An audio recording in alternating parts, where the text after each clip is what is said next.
Mountainside Podcast is in Tucson. Beautiful day here. I think it's about 90 degrees and 10 o'clock in the morning. We're going in to see Stick Sniper today. Super excited. My buddy Caleb Brewer. This episode is brought to you by SABO. They've made this possible. This has been a dream of mine for a couple of years to come to Tucson and visit Stick Sniper and Caleb Brewer and check out his operation. Let's go check it out.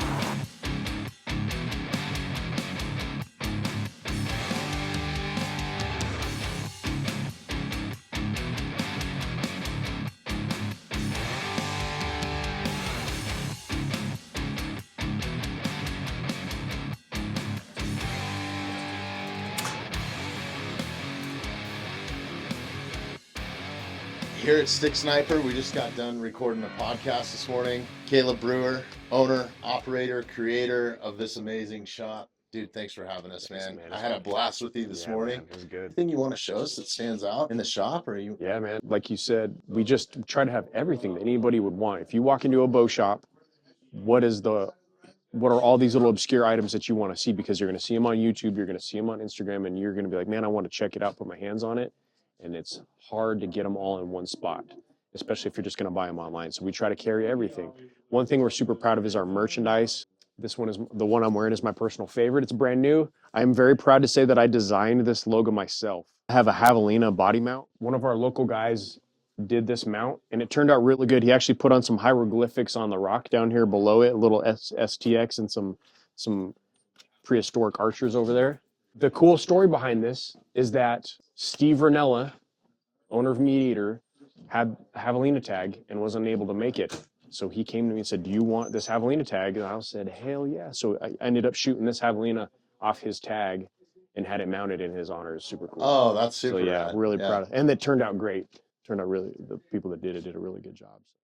We brought these mounts in from a local guy in Phoenix. He's a prior professional baseball player, Noah Gotsis, and he does these mounts. Prized possessions are really cool. We wanted to highlight him, so I kind of started bringing in some of my stuff. But this is the skull from that javelina we just looked at. These are a couple of my Coues that I shot this past year. This is my bear, my first bear from Canada. He's beautiful, man. Yeah. Like that white chest and. That's why I mounted. Yeah. I mean, it's not a giant bear by any means, but super happy because it's just a beautiful bear. It's awesome, man. Yeah, it's cool, dude. So we're a full service pro shop.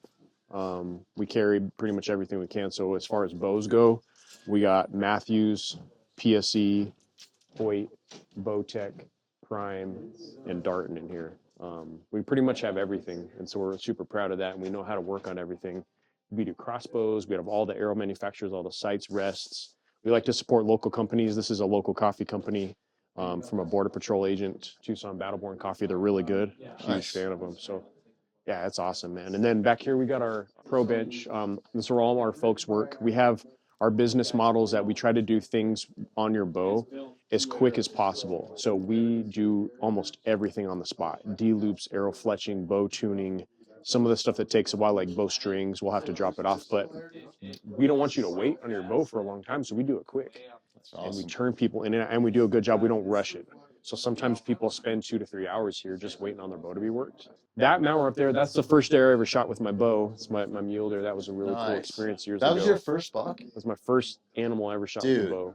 And it's a We talked about luck a little bit, but I know it's hard work too, but so that's awesome. Yeah, spent a lot of time chasing that buck. Like you talk about bucks with names and history and stuff. I had a little history with him throughout the season, saw him multiple times, couldn't get close, and finally it came together like at the end, and put an arrow in him at 45 yards, and it was just super badass. It was freaking perfect. Yeah, it turned out good. For a desert buck, I'm pretty happy with him because desert bucks don't get that big. And then going in here, so after the per bench, we got our indoor range in here. So we got 14 lanes right here, and we do quite a bit of competitive shoots. We do indoor leagues, and we do lots of lessons and a lot of events focused on this range. We actually maximize it quite a bit. It's really good.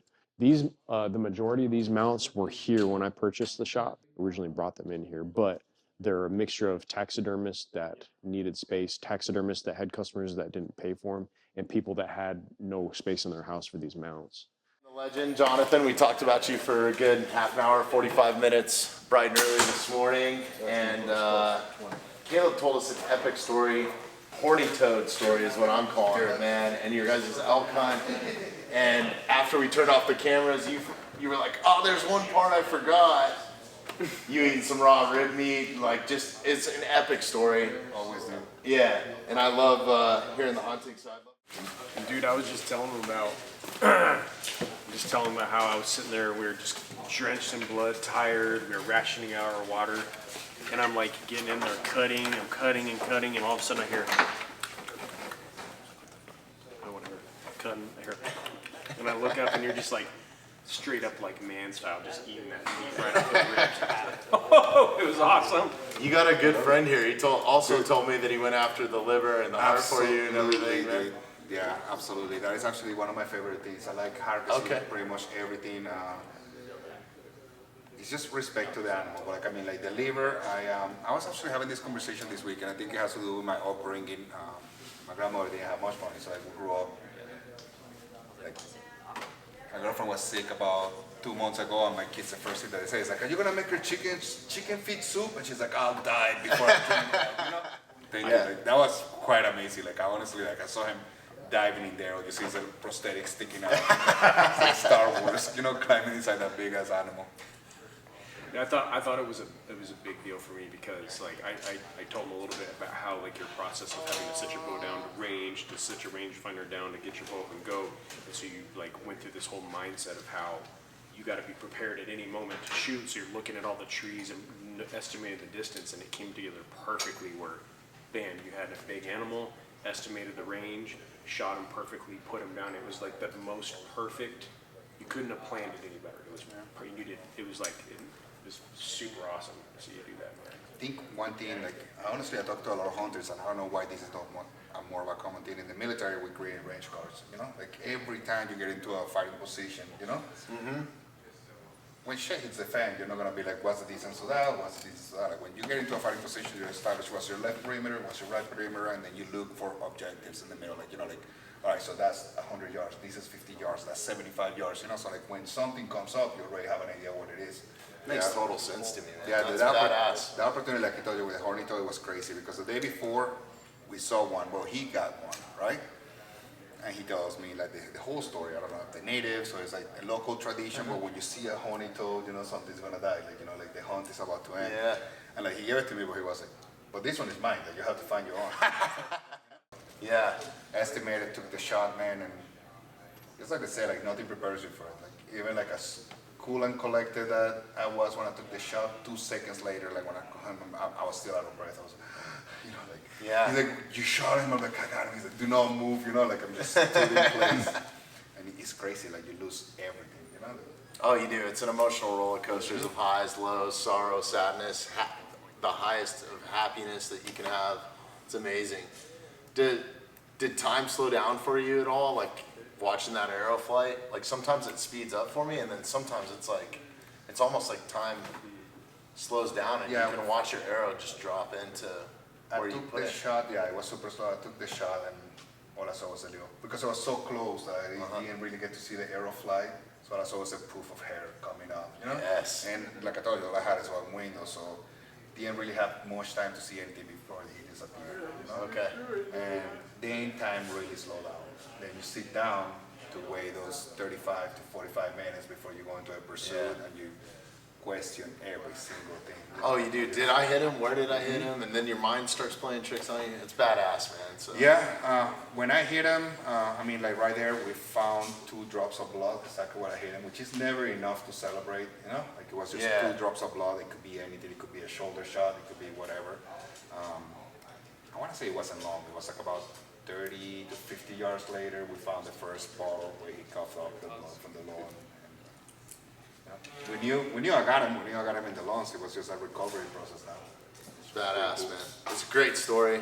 I loved you told it on the podcast. And how long have you guys been working together and doing stuff?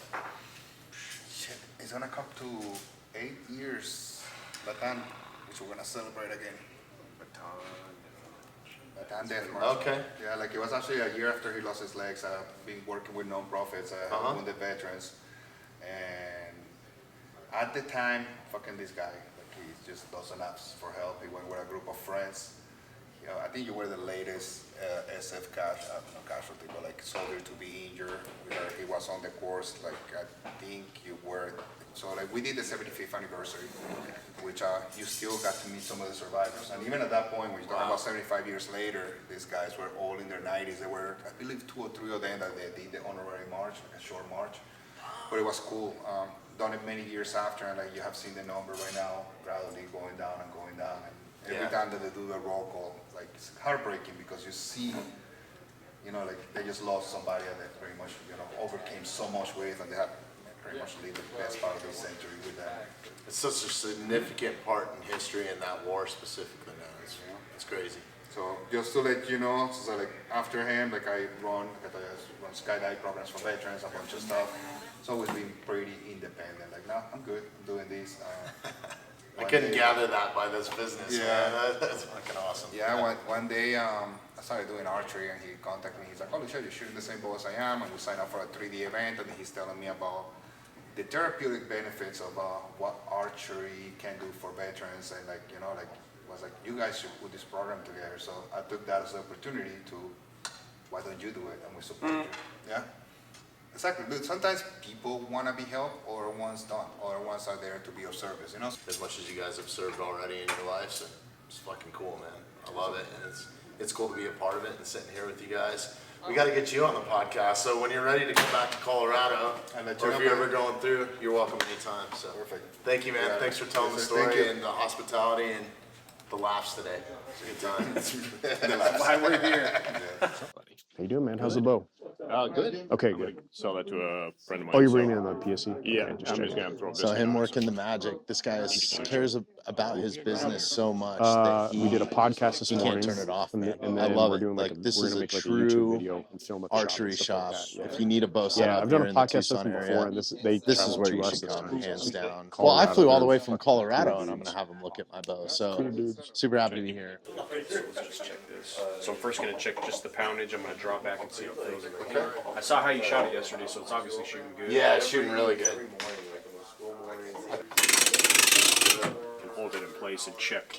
I can step to the side and look to the cam lean, cam timing. You can check the draw length on this side right here. Okay. Real nice. Check the poundage.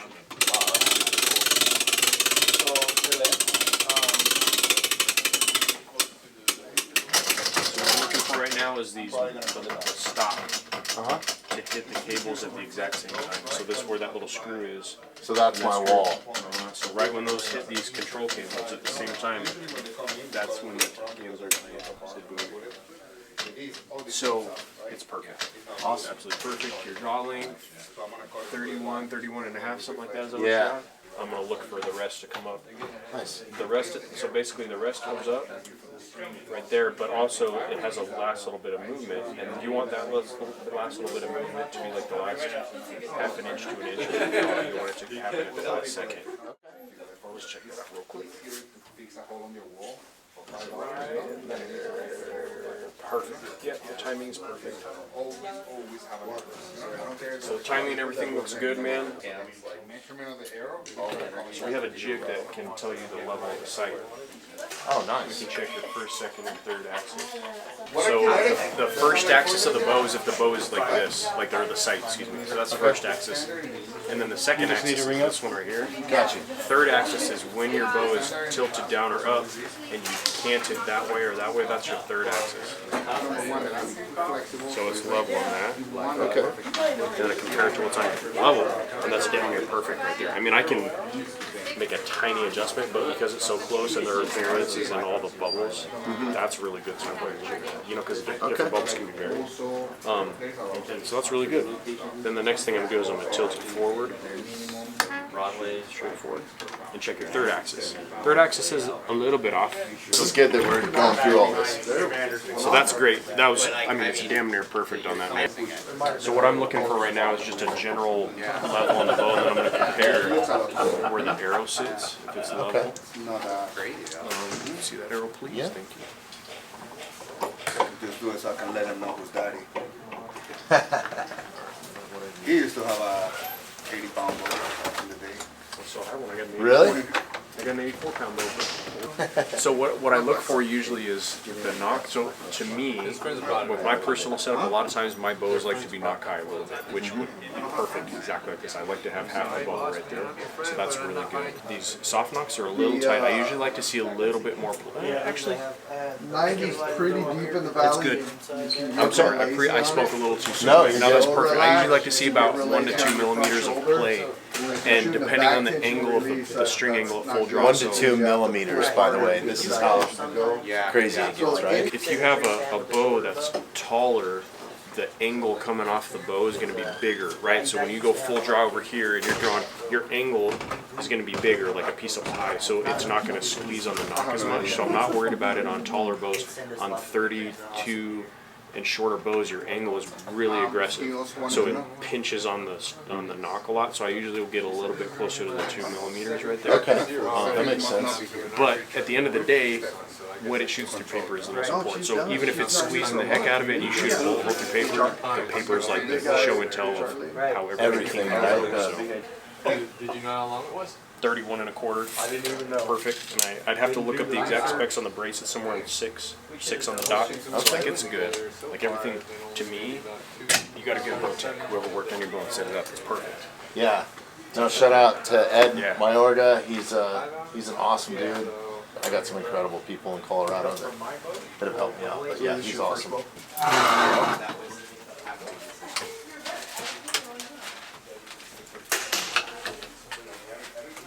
You got a patent on that paper tuning rig? No, dude, it's just some hand built. All right. So when I work with somebody on that, we stand right here. Just aim a little higher for me, higher than Archery or something. Yeah, titanium archery. Oh, dude, they make awesome. Okay. So you got a 4 flank. So right now, it is. Sometimes it's harder to read the tear because the paper was a little loose. It might have torn a little extra. Okay. So let's shoot one more. Today?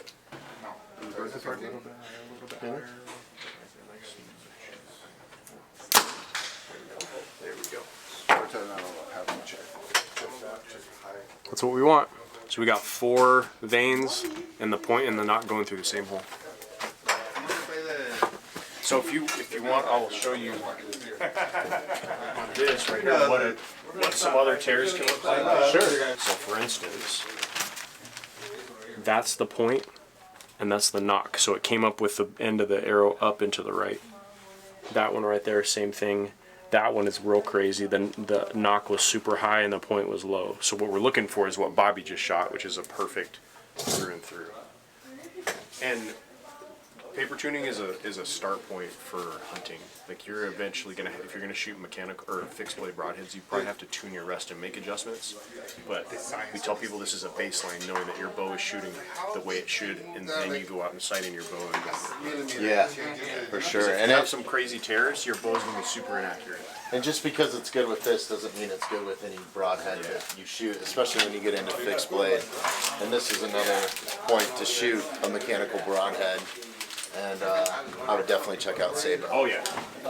Okay, so then you want to chrono? Let's freaking chrono. Sure. Okay, so do you know the exact weight of the arrow? Of the arrow? No, let's wait real quick. I think it's 520. The arrow's good. Or something. Might Might be 525 or maybe I'm off. I don't know. Let's see. You guys want to gamble on it? On the arrow? Yeah. Oh yeah, I'm in. Okay.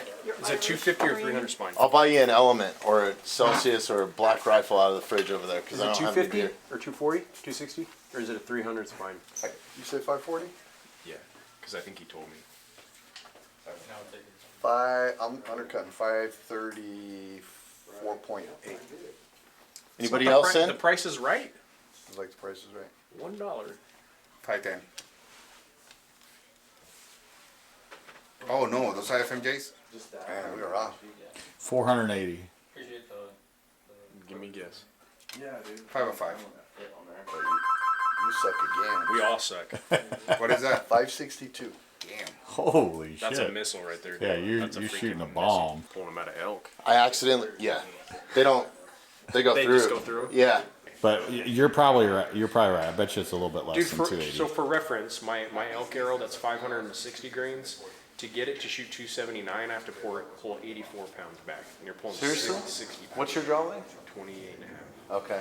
You got So 3 draw inches length, on all it. that sort of stuff starts to matter, Oh, right? yeah. Arrow length, like, there's real science behind It's this. a lot, yeah. Here you go. I'm sure everything's set.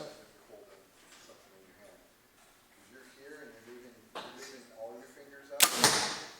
Bring these in, and just touch 253, so it's finger out. For a 60-pound bow? Yeah. It's a 564 grain arrow. Thank you, Matthews. Yeah. Smoking for that. If you can jump on and do those arrow kinetic energy calculators, dude, I'll bet you're close to 100 foot-pounds of kinetic energy, which is a lot. Your setup is set up the way that like it's dialed in, and you have an accurate sight tape, and the conditions are right and all that.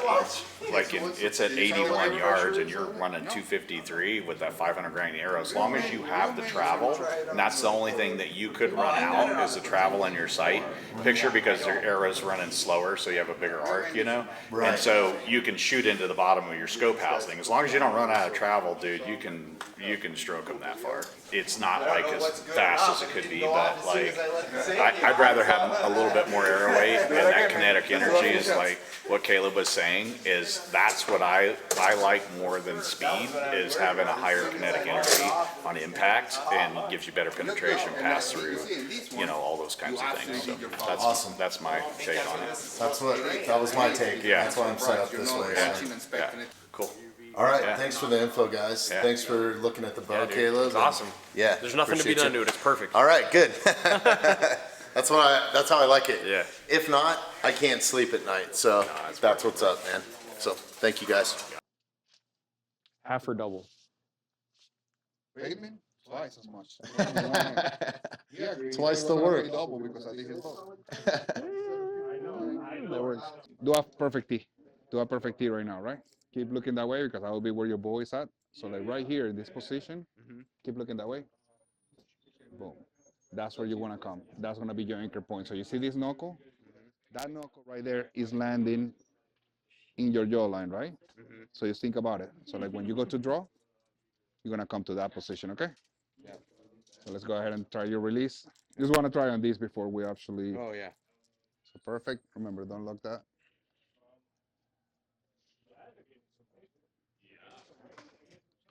And when you're ready, just pull the trigger. New archer with attention release. Would you? This is a silverback. Tension release. Would you start our guy with a tension release? Brand new to archery. He just You can start any way you want to do as long as you practice and train it, man, for sure. I got it because they were. The silverback's a phenomenal release. What I like about that release is it has a safety. So it's not going to go off until he lets his thumb up, and it does train the proper technique of pulling back, and it's got a wrist. Yeah. All right. Watching YouTube. We got a lot of people that start on the index finger because tension and hinges are more advanced. But if you're comfortable, man, I mean, have you drawn back or shot the bow yet with it at all? No. Okay. That's why I'm like, that's How how I many was pounds is this bow? Do you know? 65 right now. So what I would recommend is let's start you with maybe like a safety release or index finger just to test it here and to get you a feel for the bow prior to pulling it back first with a tension. I'm not trying to sell you release. We'll shoot this Yes. one, but just pull it back with an easier release first to get a feel for the cams, and then do that one after a couple shots. That's exactly what I was saying because I'm not trying to tell you anything, but like right now, we're going to work on repetitions. So you get into your anchor point, right? Constantly getting right there. So like with the back tension, you might be adjusting them.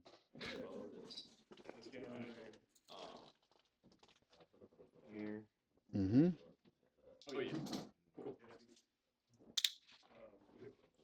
Yeah. Right. Something else I want you to do, especially going to be important with the once you have your back tension, right? Don't squeeze the trigger, any of them. If it's an index or if it's whatever, that's called punching it, right? So what you want to do is pull, right? And your arm should continue the movement. It's called a follow through. Let's go shoot. Let's do this. We're going to shoot some arrows now. So all we're doing is to say, like, number one, I'm trying to see. So once you put your arrow, right, I always load it with my thumb. So as you can see, it's designed to be with your thumb right there. So now my arrow is sitting in a housing, right? Okay. All right, so come right here. Remember, you're gonna be facing me. If you face the target, every time that you face the target, look, when I pull, my body's on the way, right? So I want the target over my shoulder so you're able to fully open up. Okay. Right? That's good. See, that's good. Try to bring your nose closer to the string. Perfect. And when you're ready, just pull.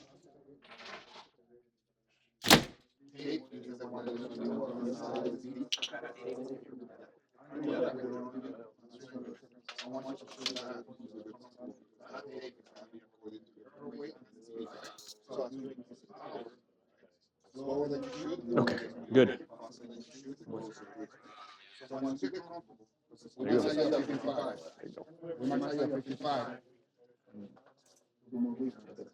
So Caleb, this is your day off. Never stops where you does it, brother. There ain't no days off. Yeah. I mean, sometimes you don't feel like it's work because it's fun. You get to build bows and talk hunting and just hang out with cool people all day. It's a lot of fun.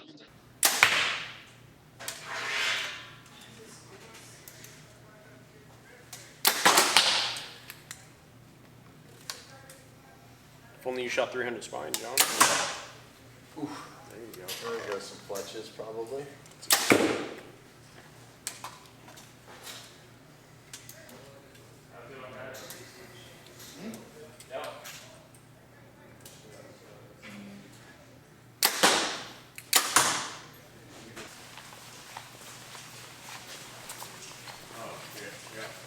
Did you?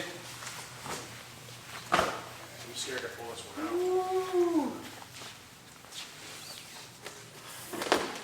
Snap the end off earlier. Good for business.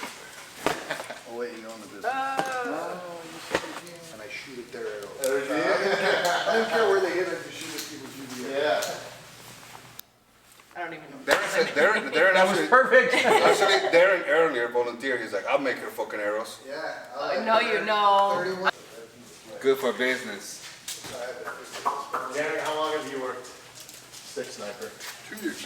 2 years. How did you start working here? Huh? How did you come to start I working told here? them the story when I was trying to shoot. I program. was trying to shoot with my daughters, and they were like, the kids were like, Dad, you should work here. That way we could shoot for free. So I was like, all right. So I started working here. 3 months later, kids shoot free. He changed the rule right after They he changed signed the the contract, rule right? after I signed the contract. I was like, this is stupid. What are we doing? All right, one arrow close to the center or something. So what? Who's shooting first? So do we rock, paper, scissors shoots first? What are we shooting at? I don't know. Let's find some dot. We're all shooting at the same. I want to break exact- his arrow. No, Okay, let's it's do fine. it. See that little the yellow sun on your stick sniper shirt matching sticker on the thing? But the thing is What's the competition? What are we closest to what? The sun on the I'll go sticker. first. I'll volunteer. Oh, the sun. I'll Okay. volunteer. Closest to the sun. All right, I gotta go last. It's gonna be real crowded in there. Oh, I hope so. Ooh. And half our lights are You out got a right set now. of binos here? I Or? was lollipopping the heck out of it too. I was like, oh. Pressure.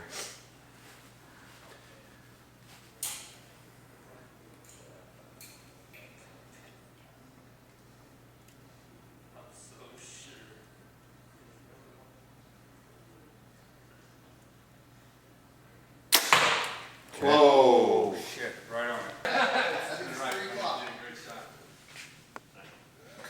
Oh, he still's not even touching it. Are you serious? Just over the top. Just over the top of it. Oh, I am over the top of it.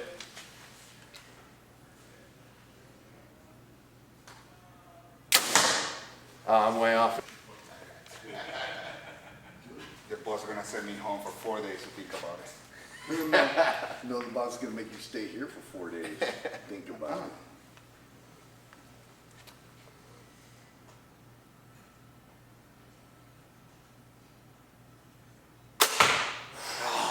I haven't even like. That hit. Right up there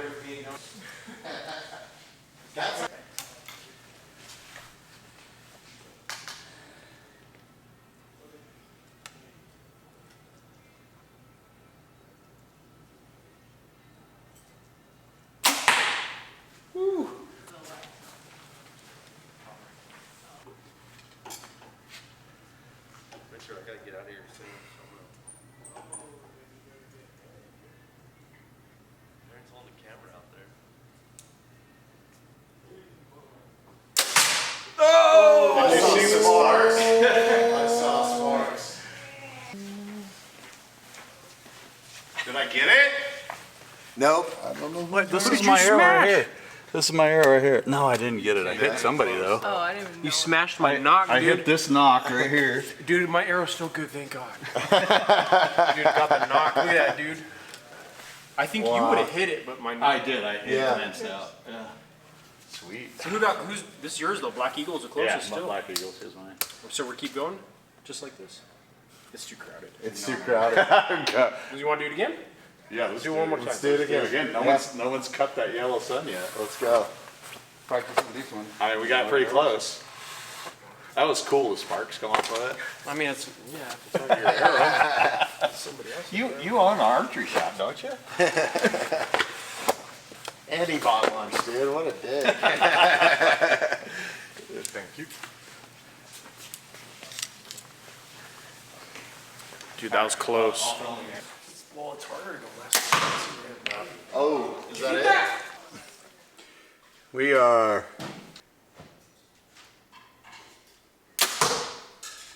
Oh, close.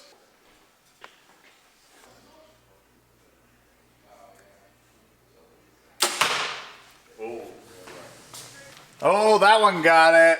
Did it? Got the corner. He cut it.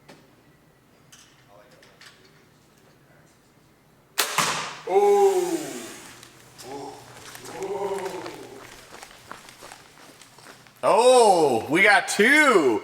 That one's dead center. Let's go. Good job. There we go. Anybody hits his arrow. Yeah. So why Bobby Marshall quit archery, dude?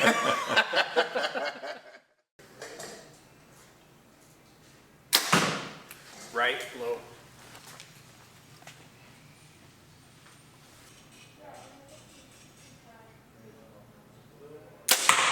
Nope. Ooh. Oh, I am fine with him still potatoes this time. He got a better shot. Yep. That's a damn good shot. Yes. That finished it off. Good shooting, Jonathan. You didn't even come up here and see your own arrow? It's too late. He did the walk-off KO. I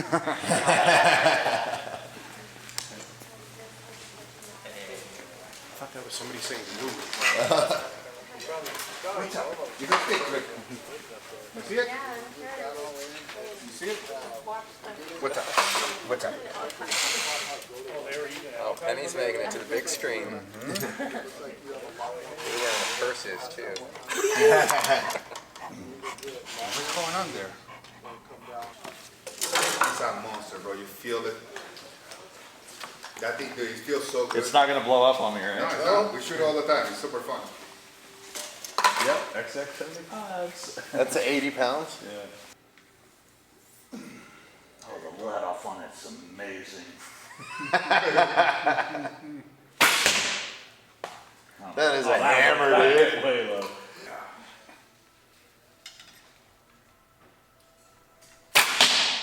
Like 95. Oh my god. 95. Shit flying off of The arrows are everywhere. I'm gonna. This is now a challenge for me because I gotta figure out where like an anchor with this. Well, thing. just keep shooting that because I needed some more ammunition to beat Dude. you on the corner. Always got to shoot the hammer. It's a work. It's a workout too. Do you see me like shaking? I'm like, holy shit, dude, that is a. That's crazy, dude. I think you need to shoot it. All right, I'll do one. And that took a lot. Dude, this thing is... Yeah, it's a legit 90-pound, some high 80s pound boat. Super smooth draw, though.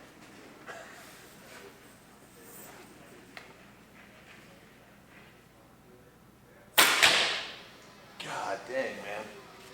All right, I got to do one more. That wasn't that bad. Everybody that shoots is like, again. I can't put it down. I think it's, what is that, Darren, like 1980s? This needs an exploding tip. Yeah. Yeah. Yeah, that's what I was doing too. I had a can a little bit. Dude. That's it for me. I had my fun. All right. Who's up? Let John finish off real quick.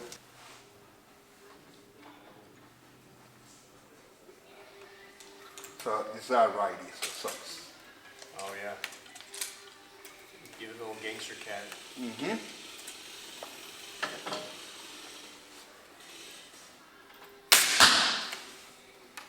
Where did that one go? Yes, it did outside. Hi. Left. Hi. Left.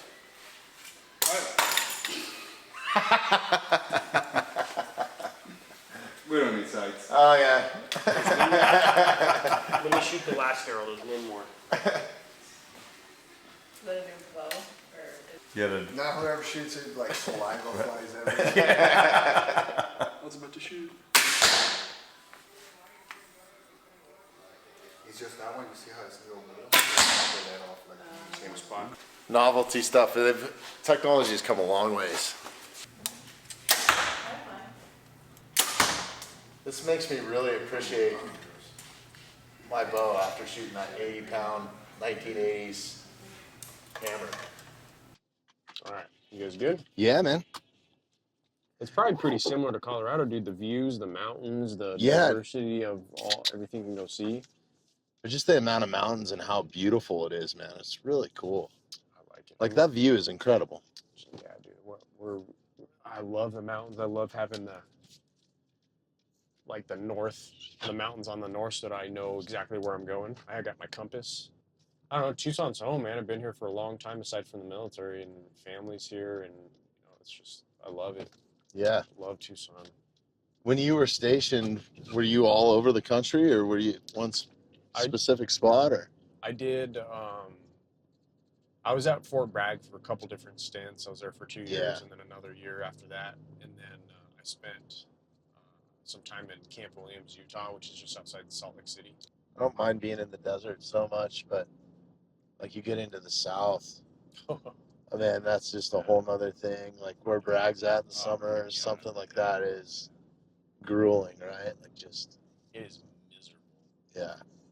We did selection process for SF in June in Bragg, and it was so miserable. No. Yeah, it was June. Wow. Yeah, it was June, and we had so many people. Like I think 40% of the class got dropped for heat casualties just because of cramping up. Oh, and heat sure, infections. Yeah. And then some of the training we had to do. How do you luck out and get selection in the middle of summer, man? It's the only freaking one they had open. It was crazy. Wow. Man, it's like, and then we get a lot of rain during the monsoons, like a ton of rain in July and August. It just pours, dumps, lightning storms, Really? floods. Like that's what we talked about on the Yeah, I know that was wild, man. If you haven't listened to the podcast, we talked about life, death, afterlife, all kinds of stuff, man. It was a wild one this morning to start. What a way to start the day, though, dude. It put me in such a good mood.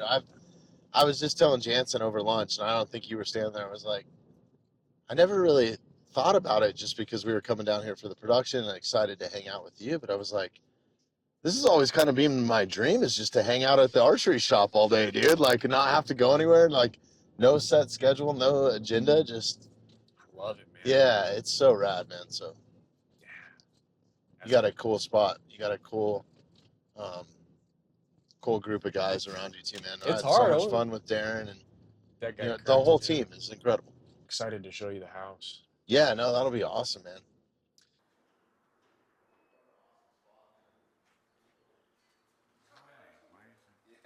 The Ram, is that a desert Ram or? Yeah. Okay. And then is this the bull from the lottery tag that you got? Yeah, that was that first one. Man, that's a monster. Did you score it? 361. Those are some monster tines. I didn't realize how big he was until we got on him. I was like, oh my god, that's a really cool. And then is this the buck from the story? Yeah. Is it really? Yeah. Wow. You know, I love the Euro mounts. I'm a That's sucker for a good Euro. yeah, me too. I'm all about it. Yeah, that's pretty good. That little broke off forky coos deer is the hardest I've worked for any freaking animal I've ever shot. Really? Yeah, that's why it's a prized possession, man. I mean, that was a couple years in the making, hundreds of miles stalking, finally come together. That's incredible, dude. Yeah, you got the setup here at the house too. That's right. I spent a lot of time in here in the gym. This is the pain cave.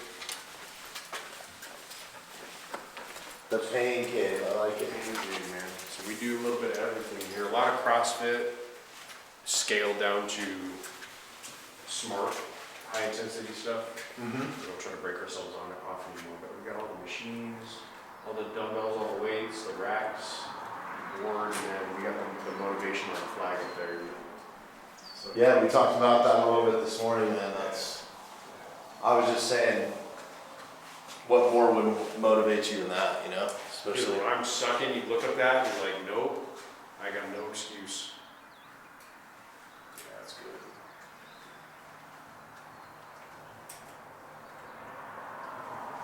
Where's the flag from? It's from Camp Brown in Kandahar, Afghanistan. Really?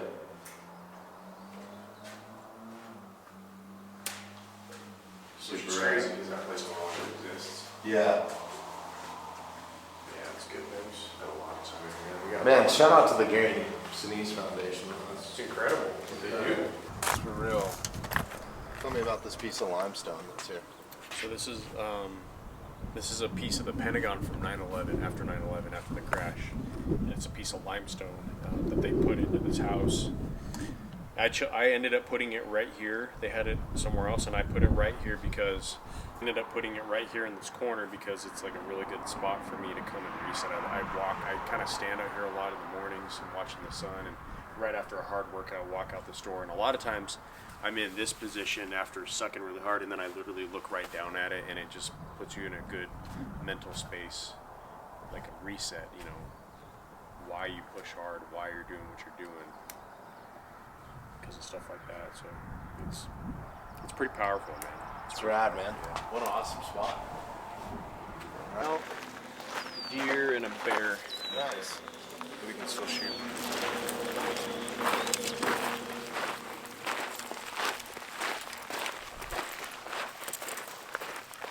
Oh, and it's unique.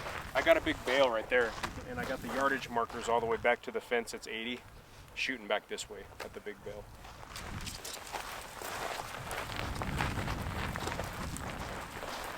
What a cool spot. I wouldn't leave home, dude. Yeah. You know, I don't shoot as much anymore because I'm working so much. I didn't work it. Okay. Javelin is at, I'll verify 52, and then the turkey's at 58.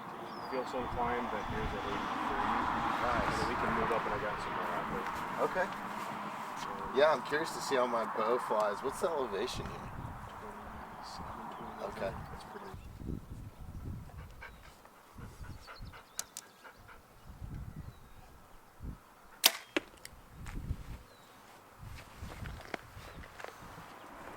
Nice shot. Home court advantage.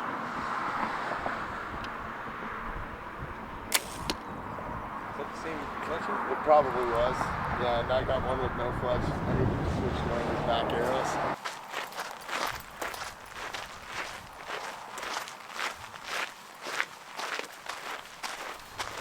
You ever get any snakes out here or anything? Like rattlesnakes? Yeah. We had, Oh, I'm a 10 ring there, huh? we need 2 people pulling this guy. Yeah. There we go. We have, when we first got this place, it was covered up in prickly pear and cactus and nasty, like thick. And we had 13 rattlesnakes in 1 month, and he got bit. Wow. And I decided that's it. So we ended up clearing this whole property with hand tools. I went through 6 40-yard dumpsters of debris and cactus before we got it cleared up like this. Wow. It took just a freaking mountain of work. But yeah, it was crazy. So ever since we, because Dude, they look at our shots on the turkey. no, dude, I felt like it was left. I felt like I was back. Guess not.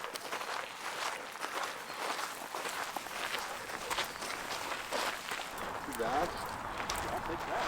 Yeah. Couple tins for us.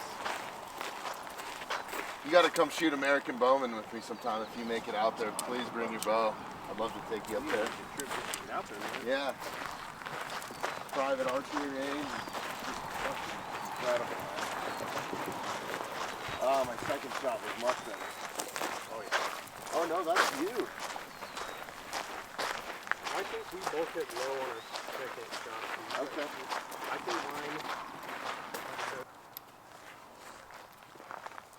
We go right.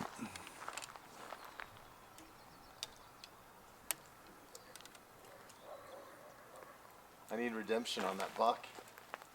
Okay, we might need to shoot 83 then. Okay. I'll shoot 82. Could be that's what I was wondering, because I bumped it up to like, maybe I'll bump up to like 85. Just Because I think my arrow flies a little bit different in altitude. If I'm at 8,500, it should fly further. well, don't give too many yardage, man, because at distance you only need a little bit. Yeah. So I'd say maybe just 1 yard. Okay. I don't want to see you go over and smash that tree and break an arrow. Oh, okay. I've done it way too many times. All right, I'm shooting the coyote first.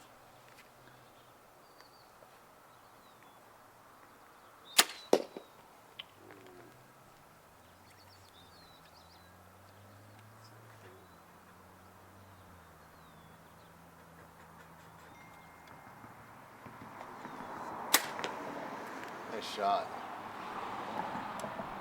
1/4 day. Alright, so 52 Okay. to the hour. 52 to the javelina.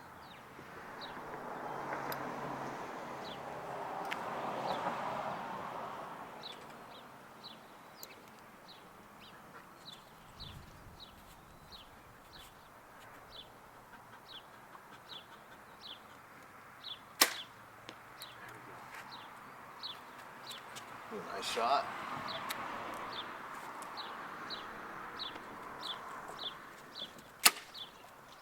Oh, You want turkey or a deer? deer. All right. I'd say 83. Well, for me, I'm going to shoot 83. Okay.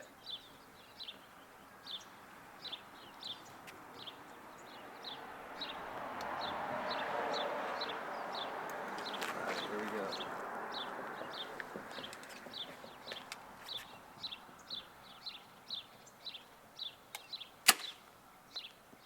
Ooh, there's Arc some. shot, baby. Nice. Perfect. That felt good. Love shooting that far. I love it when it has that hang time, you know? Yes. And then then you hear it connect. It's like, yeah. Did you watch that YouTube video I sent you? I haven't had, no. I didn't You figure sent you it had to a me chance this yet. morning, right? Yeah, I did, yeah. There's no way I went under that thing again. What's up, Ems? Okay, I hit it. Thank God. I saw dust in the background. I thought I missed it again. I'm shooting 250. You know, my sight doesn't go to that. So How do you even? there think was that bad? power lines where I was at. So I would just pick a spot on the power line, almost like a sight picture. You know what I mean? Like on that old bow. So I had those power lines, so I was just going off of that. Dude, I hope you hit the stick. No, you didn't hit the stick. Might hit like the. I thought it sounded like metal in there, didn't it? Oh yeah. Shit. I wonder what I hit. Must be. It's the tube. The stick's over here. Is it the steel tube inside or no? Could be. Yeah, no big deal. I do this all the time. I do this weekly. That's why I own I think I own like 40 of these or something. I just yeah, fucking put it on the credit card for the month, you know? Alright. I'm surprised I haven't, as much as I've shot, I'm surprised I haven't had anything else, especially shooting those groups at this. Yeah, bro, look at that. Good shot. Yeah, Good shot. both of us. I would have been chasing Javelina guts. Yeah. now. SABO Broadheads. That's right, dude. You ain't gonna chase too much. You'll see. I hit it. Yeah, I got a good old gut shot there. Nice. Yeah, I put up these. I have these little yardage markers every 10 yards going out, Uh huh. and it goes out to 80 back there, and then shoot here at this bale when I'm second. Thank you so much, man. This has been an amazing day at the shop. Amazing day with you. It started bright and early and rolling into the afternoon. It's been an incredible day. Thank you so much for the hospitality, man. Yeah. Thank you. All right, bye.